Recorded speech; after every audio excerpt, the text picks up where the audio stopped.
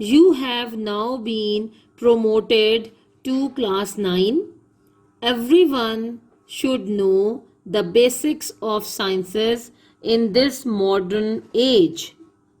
So I would advise you to study science at least up to matriculation level. Matriculation level